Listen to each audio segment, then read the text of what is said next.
Le tourisme, ça va être un des sujets importants et la solidarité aussi. Bien sûr, ce sont les deux sujets importants de cette session avec des schémas. Le tourisme avec deux axes différents. Je crois que le constat est fait que le département du Loiret a un véritable potentiel de développement touristique. Il est probablement méconnu des Français et même des étrangers.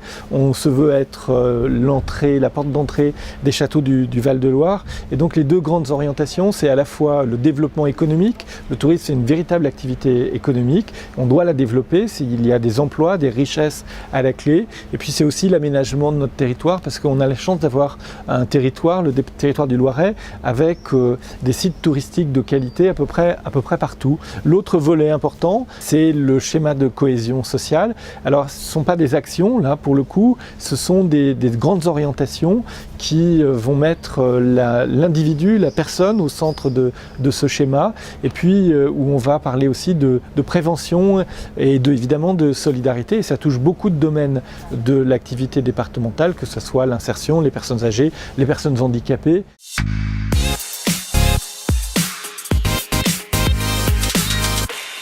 Chaque année, on ne sait pas exactement à quelle sauce on va être soumis. Ce que l'on sait, c'est qu'on nous demande toujours plus d'économies.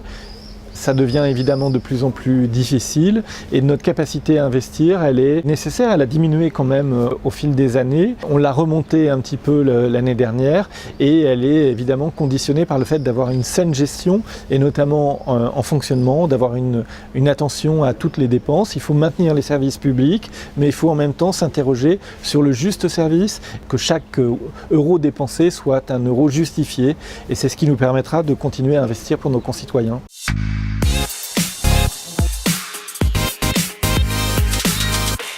Ce projet, en fait, il résulte de ce qui s'est passé, de la vision de ce qui s'est passé il y a un an avec les grandes inondations que nous avons connues.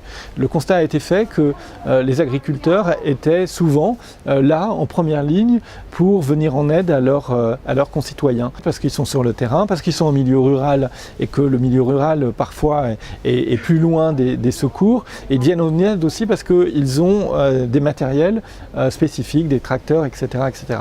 L'objectif de ce dispositif, c'est de conventionner avec les mairies et avec les agriculteurs de façon à ce que dans des épisodes particuliers, des inondations, des épisodes de grand froid, des tempêtes, etc., etc., des agriculteurs puissent faire sur la base du volontariat le maximum avec les moyens qui sont spécifiques et qui leur sont propres. Donc c'est une convention qui permettra de s'organiser le mieux possible pour être le plus réactif dans ce genre de situation.